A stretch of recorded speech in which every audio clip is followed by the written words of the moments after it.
நீங்கள் உள்ளத்தை தான் பார்க்கணும், உள்ளாடையை பார்க்கக்கூடாது அப்படின்னு சொன்ன மாதிரி தான் நம்ம எப்பயுமே ஒரு நடிகரோ ஒரு இது ஆடும்போது அவங்களோட டேலண்ட்டை கண்டிப்பாக ஃபஸ்ட்டு நம்ம அவங்களுக்கு ஃபஸ்ட்டு பாராட்டணும். வீட்டிலே சொல்லியிருந்தேன், இது ஒரு பெண்ணியம் சார்ந்த திரைப்படம். உங்கள் எல்லாத்துக்குமே தெரியும் பெண்ணியத்துக்கு நம்ம பெரியாரை எவ்வளோ சப்போர்ட் பண்ணியிருந்தாருன்னு.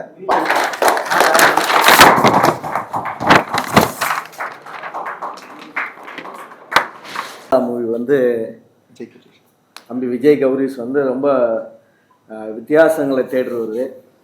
என்னைய நிறைய முறை வந்து காமெடியை பற்றியெல்லாம் பேசுவார், நிறைய டைம் மீட் பண்ணியிருக்கோம். ஸோ நாங்கள் பண்ண காமெடியை பற்றி பேசுவார். ஸோ அவர்கிட்ட இருக்கிற கிரியேஷன் பற்றி பேசுவார். ஸோ அதனால் கிரியேஷனை வந்து தேடி தேடி போகிறாரு. ரொம்ப க்ரியேட்டிவிட்டியான ஒரு தம்பி விஜய் கௌரிஸ். ஸோ அவர் ஹீரோவாக நடித்து கடுக்கான ஒரு மூவி, அதுவும் காமெடி பண்ணியிருக்காருன்னும் போது எனக்கு ரொம்ப சந்தோஷம். ஏன்னா இன்றைக்கி காமெடி வந்து குறைவாக தான் இருக்குது, சினிமாலேயும் கொஞ்சம் கம்மியாக தான் இருக்குது. முன்ன காலத்தில் நம்ம வடிவேல் சார் பீரியடு, நம்ம கவுண்டமணி சார் பீரியடு, அந்த பீரியடில் இருந்த விவேக் சார் பீரியடு, அப்படி இருந்த ஒரு காமெடி இப்போது கம்மியாக தான் இருக்குதுன்னு தான் சொல்லுவேன் நான். ஏன்னா மக்கள் எல்லாருமே எதிர்பார்க்குறாங்க. என்கிட்டயே நிறைய பேர் கேட்பாங்க, சார் இல்லை சார் முன்ன முறையெல்லாம் இப்போ தமிழ் சினிமாவில் காமெடியே இல்லை சார், ஸோ நீங்கள்லாம் சினிமாவுக்கு வரலாம் அப்படிலாம் எங்களை கேட்பாங்க நிறைய. கண்டிப்பாக வருவோம்ப்பா, நாங்கள் கூப்பிட்டாலும் கண்டிப்பாக வருவோம். என்ன கூப்பிட்டாங்க அரோடு ஒரு படம், அது காமெடியே கிடையாது, சீரியஸாக நடிச்சிருப்பேன் அதில். ஸோ அதனால் காமெடியை அது வரும்போது கண்டிப்பாக வரோம். ஆனால் காமெடியை மக்கள் வந்து ரொம்ப தேடிட்டே இருக்காங்க. ஏன்னா மக்களுக்கு தேவைப்படுது நகைச்சுவைன்றது. ரொம்ப இப்போ வாழ்கிற இந்த காலகட்டத்தில் மக்களுக்கு ரொம்ப அவசியமான ஒரு விஷயமா இருக்குது. அந்த புரிதலை நீங்கள் வந்து கண்டிப்பாக புரிஞ்சுட்டு ஒரு அற்புதமான ஒரு நகைச்சுவை, முழுநீள நகைச்சுவை திரைப்படமாக எடுத்திருக்காரு. ஸோ அதில் வந்து ஒரு லைவ் கண்டென்ட்டு, லைவாக நடந்த ஒரு சம்பவம். இன்றைக்கி வர சினிமாவில் நீங்கள் பார்த்துருப்பீங்க, எல்லாமே லைவ் சப்ஜெக்ட் எல்லாமே வந்து இன்றைக்கி ஹிட் ஆகிருக்கு. ஒரு காலத்தில் வந்து லைவாக நடந்த சம்பவங்களை நம்ம வந்து ஒரு பார்ட்டாக அப்படியே படிச்சுட்டு பேப்பர்லேயோ ஒரு செய்திகளையும் படிச்சுட்டு பார்த்தா போயிடுவோம். அப்போது இன்றைக்கி வந்து அதை படமாக திரைப்படமாக எடுத்து காட்டும் போது எல்லாருமே அதுக்குள்ளே போயிட்டு உத்து நோக்கி அதுக்குள்ளே மிங்கல் ஆயிடுறாங்க. இன்றைக்கி அந்த மாதிரி ஒரு காலகட்டம் இருக்குது. ஸோ அதனால் லைவ் அப்படின்றதுனால அதுவும் ஒரு வகையில் நல்ல ஒரு வரவேற்பாக இருக்கும், ப்ளஸ்ஸாக இருக்கும். அதில் நகைச்சுவையும் கலந்து பண்ணியிருக்காரு. ரொம்ப சந்தோஷம், வாழ்த்துக்கள். இந்த திரைப்படம் கண்டிப்பாக வெற்றி பெறணும். ஏன்னா அந்தளவுக்கு ஒரு முயற்சி பண்ணியிருக்காரு, நல்லா வந்திருக்கு, எல்லாருமே சொல்கிறாங்க இந்த திரைப்படம். ஸோ கண்டிப்பாக எல்லோரும் சப்போர்ட் பண்ணுங்கள். ஏன்னா நகைச்சுவை மக்களுக்கு கண்டிப்பாக தேவை. அதே மாதிரியே லைவ் சப்ஜெக்டாக ஒரு விஷயம் பண்ணியிருக்காரு. இவரோட முயற்சியும், ஏன்னா தேடுதலில் ரொம்ப பயங்கரமான ஆள், தேடிட்டே இருப்பார் நிறைய கிரியேட்டிவ்களை. ஸோ அந்த அளவுக்கு இதில் வித்தியாசமாக நிறைய விஷயங்கள் பண்ணியிருக்காரு. கண்டிப்பாக உங்கள் எல்லாருக்குமே இந்த படம் பிடிக்கும், எல்லோரும் சப்போர்ட் பண்ணுங்கள். நன்றி. வேறு ஏதாவது கேள்வி இருந்தால் கேளுங்க. அண்ணனுக்கு ஒரு அன்பளிப்பாக, எனக்கு காமெடி படம்னு சொன்னோன்னே அண்ணன் ஏன் என்ன கூப்பிடலன்னு கேட்டுட்டு இருந்தாரு. தொடர்ந்து படங்கள் ஒன்றா தான் பண்ண போகிறோம். கண்டிப்பாக அடுத்து சொல்லியிருக்காரு. ஏன்னா இதில் வந்து அவர் நிறைய காமெடி தேடி வச்சுருந்துருக்காரு, அதெல்லாம் அவரே பண்ணிட்டார் நிறைய காமெடி. அடுத்து எனக்காக கொஞ்சம் தேடி வச்சுருக்காரு போல, கிரியேட்டிவ் பண்ணி வச்சுருக்காரு சொன்னார். கண்டிப்பாக அடுத்த திரைப்படங்களில் கண்டிப்பாக ஒன்றா சேர்ந்து வேலை பார்க்குற வாய்ப்பு இருக்கும். கண்டிப்பாக ரொம்ப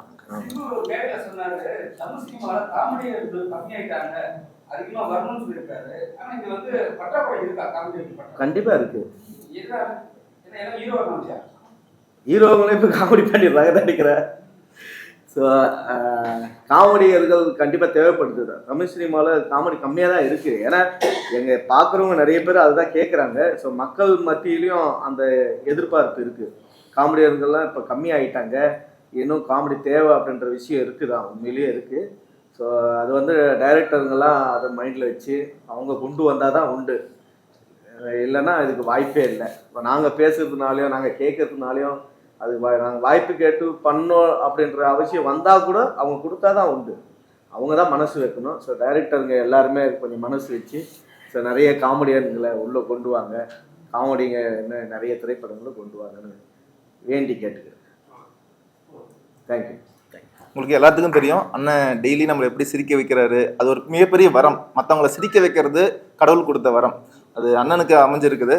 அண்ணன் இன்னும் தமிழ்நாடு மட்டும் இல்லை, இந்தியா ஃபுல்லாக உங்களோட புகழ் பரவணும். ஸோ விஜய் டிவியிலிருந்து நமக்காக வந்து இந்த ப்ரோக்ராம், இந்த போஸ்டர் ரிலீஸ்க்காகவும் இந்த கடுக்கா படத்துக்கு ஆதரவு தெரிவிச்ச அண்ணன் பழனி பட்டாளன் அண்ணனுக்கு ரொம்ப நன்றி தெரிவிச்சுக்கிறேன். ஏன்னா இது கண்டிப்பாக நான் வரலன்னா அப்புறம் இதுக்கு அர்த்தமே இல்லை. ஏன்னா இவ்வளோ தூரம் ஒரு நகைச்சுவை திரைப்படம் பண்ணியிருக்கீங்க. ஸோ அதில் நான் கலந்தது எனக்கு பெருமை தான். நான் சந்தோஷப்படுற பெருமையாக இருக்குது சார். ஆக்சுவலாக என்னென்னா ஹைதராபாத்தில் ஷூட்டிங்கில் இருக்கிறாங்க. அடுத்தடுத்த ப்ரெஸ் மீட் எல்லாத்துலேயும் வராங்க. மொத்த டீமும் எல்லாருமே வராங்க. அடுத்த ப்ரெஸ் மீட் அடுத்த வெனஸ்டே நடத்துகிறோம். அதுக்கு அடுத்த ப்ரெஸ் மீட் அடுத்த, ஏன்னா உங்களால் தான் இப்போ சாங் ஹிட் ஆச்சு. ஸோ பத்திரிகை நண்பர்கள் எல்லாத்துக்கும் மிகப்பெரிய நன்றி. 10 லட்சம் தாண்டி ஒவ்வொரு இன்ஸ்டாலையும் வியூஸ் பிச்சுட்டு போய்கிட்டே இருக்குது. பொல்லாத பார்வை, தேவா சார் சாங்கு, கெவின் டிகோஸ்டா, நிலவை பார்த்திபன் லிரிக்ஸ் ரைட்டரு, என்னாலே நம்ப முடியல. அப்புறம் தான் யோசிச்சேன், நீங்கள் லாஸ்ட் டைம் கொடுத்த ஆதரவு மிகப்பெரிய ஆதரவு தான் எனக்கு. ஸோ எங்கள் மொத்த டீமுக்கு, கடுக்கா திரைப்பட குழுக்கும், அதுவும் புதுமுக நடிகர் ஒரு விஜய் கௌரிஷ் அப்படின்னு ஒரு சின்ன நடிகர் நான். ஃபர்ஸ்ட் டைம் வரும்போது நீங்கள் இவ்வளோ ஆதரவு கொடுப்பீங்க நான் எதிர்பார்க்கவே இல்லை சத்தியமாக. சரி, நமக்கெல்லாம் எங்கள் ஆதரவு தர போகிறாங்க அப்படின்னு நினச்சிட்டு இருந்தேன். பட் எல்லாருமே அந்த பாட்டை, பொல்லாத பார்வை பாட்டை சாங்கு செம்ம ரீச்சில் போயிட்டு இருக்குது. ஸோ நான் ஃபஸ்ட்டு தேங்க்ஸ் சொல்லணும்னா கடவுளுக்கு அடுத்து, எங்கள் அப்பா அம்மாவுக்கு அடுத்து, தேவசருக்கு அடுத்து, மியூசிக் எடுக்கிறது பத்திரிகை நண்பர்களுக்கு எனக்கு உண்மையிலேயே சந்தோஷமாக இருக்குது நீங்கள் எல்லாத்தையும் ரீச் பண்ணதுக்கு. நடிகர்கள் வந்து உங்களுக்கு தெரிஞ்ச ஆளே இருக்காங்க. நீங்களும் அவங்கள தாண்டி ஏன் இன்ஃப்ளூயன்ஸ்ல போயிட்டு நீங்களே பார்த்துருப்பீங்க, அது ஆபாச நடனம் ஆடுறவங்க, ஆபாசமா பேசுறவங்க போய் நீங்க ஏன் வந்து உதவி கேட்குறீங்க? நான் லாஸ்ட் டைமே சொன்ன மாதிரி தான், நீங்கள் உள்ளத்தை தான் பார்க்கணும், உள்ளாடையை பார்க்கக்கூடாது அப்படின்னு சொன்ன மாதிரி தான். நம்ம எப்பயுமே ஒரு நடிகரோ ஒரு இது ஆடும்போது அவங்களோட டேலண்ட்டை கண்டிப்பாக ஃபஸ்ட்டு நம்ம அவங்களுக்கு ஃபஸ்ட்டு பாராட்டணும். அந்த மாதிரி அந்த மாதிரி அவங்க மட்டும் சொல்லலை, இன்ஸ்டாகிராமில் எல்லாருமே இந்த மாதிரி நிறைய விஷயங்கள் பண்ணிட்டு இருக்கிறாங்க. ஏன்னா தமிழ் சினிமா என்னை சேர்த்து சொல்கிறேன், நான் என்னையும் சேர்த்து தான் சொல்கிறேன். அதனால ஒவ்வொரு டீ கடையிலையும் என்ன மாதிரி பல நடிகர்கள் வாய்ப்பு தேடி கோடம்பாக்கம் டீ கடை, சாலிகிராம் டீ கடை அலைஞ்சிட்டு இருக்கிறோம் கடந்த 10 வருஷமா. ஓப்பனாக சொல்லணும்னா இந்த மாதிரி இன்னும் 1 லட்சம் பேர் வயசு தொலைச்சிட்டு, வெக்கத்தை விட்டுட்டு, வாயை பொத்திக்கிட்டு, அவமானத்தை சகிச்சுக்கிட்டு, சோகத்தெல்லாம் அடக்கிட்டு எல்லாம் எனக்கு வாய்ப்பு கிடைக்குமான்னு அப்படிப்பட்ட வாய்ப்பு கிடைச்சி தான் நானும் இங்கே வந்துட்டு இருக்கிறேன். தொடர்ந்து அவங்களும் இங்கே கண்டிப்பாக வருவாங்க. எனக்கு நம்பிக்கை இருக்குது. கூட இருக்கிற எல்லா நடிகர்களுமே வாய்ப்பு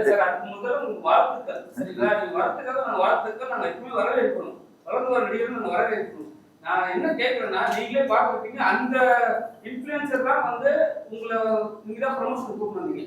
ப்ரமோஷன் கூட்டு வந்து அவங்க தான் அந்த ஐடியா அவங்க சொன்னாங்க. சொல்லும்போது உள்ள போய் நம்ம செக் பண்ணும்போது உங்களோட நல்ல ஒரு படத்துக்கு அது மாதிரி ஒரு இன்ஃப்ளூயன்சர் சப்போர்ட் தேவையா? சார் அவங்க மட்டும் இல்லை சார், நம்ம தமிழ்நாடு மொத்தமாக எனக்கு சப்போர்ட் பண்ணணும். நீங்கள் அவங்கள மட்டும் பர்சனலாக இது பண்ணுறீங்க. அவங்க சார் அவங்க வந்து எங்களோட ஃப்ரெண்டாக ட்ராவல் ஆயிட்டாங்க சார். அந்த ஒரு நோக்கத்துக்கு தான் அவங்க பண்ணது. இல்லைன்னா இருக்கிற எவ்வளோ பேர் விட்டுட்டு நம்ம ஏன் அவங்கள இது பண்ண போகிறோம்? ஸோ இதான் ஏன்னா ஆன் ஸ்க்ரீன்ல வந்து ஆபாசமா இருக்காங்கன்றதுக்காக அவங்க அந்த மாதிரி பர்சனோ இது கேட்டகரியும் கிடையாது. ஃப்ரெண்டு இல்ல நல்ல கேட்டகரி கொடுக்கலாமே. இது மாதிரி பார்த்து கமெண்ட்ஸ்ல சில பேர் வந்து எல்லாரும் நல்லதா சொல்லுவாங்க, இல்ல சில பேர் தப்பாவும் சொல்லியிருப்பாங்க, பார்த்துருப்பீங்க. ஸோ அப்படி வரும்போது நீங்க என்ன நினைச்சீங்க? என்ன நினைக்கிறேன்னா சார், அவங்க கொடுக்குற கமெண்ட்ஸும் சரி, கேட்குற கேள்வியும் சரி, நம்ம யாரை பாயிண்ட் பண்ணுறோமோ அவங்கள அது பாதிக்க போகிறதில்ல.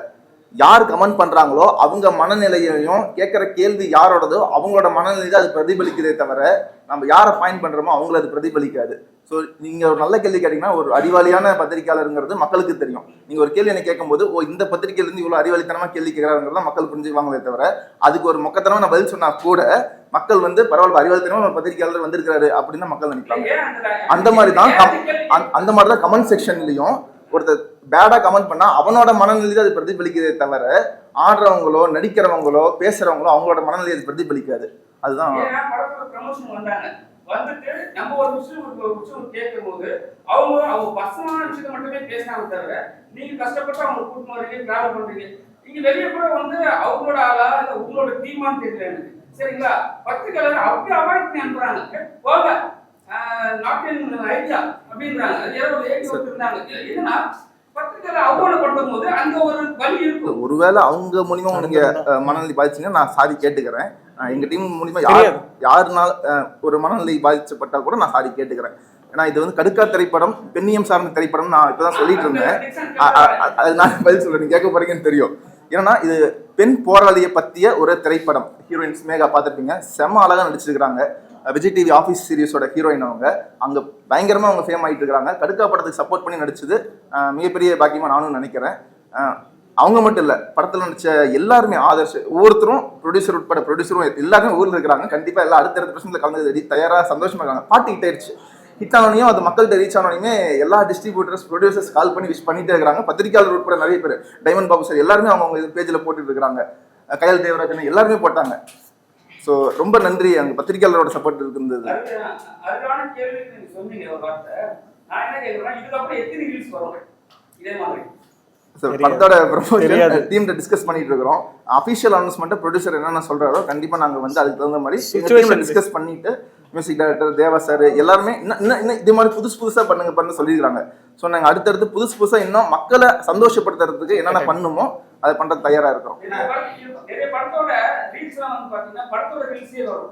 சரிங்களா, டைலாக்ல இருந்து சரி, பாட்டுல இருந்து சரி, சாங்ஸ் வந்து எல்லாத்தையும் படத்தோட தான் பண்றாங்க. ஏன் அது எப்படி போறீங்க?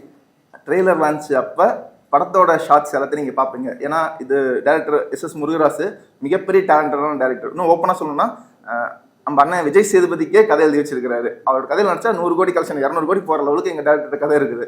ஸோ எல்லாருமே வெயிட் பண்ணிட்டு இருக்கோம். இந்த படத்தோட ட்ரெய்லர் எல்லாரும் பார்க்கறதா ஒரு ஆர்வம் கிரியேட் ஆகிட்டே இருக்குது.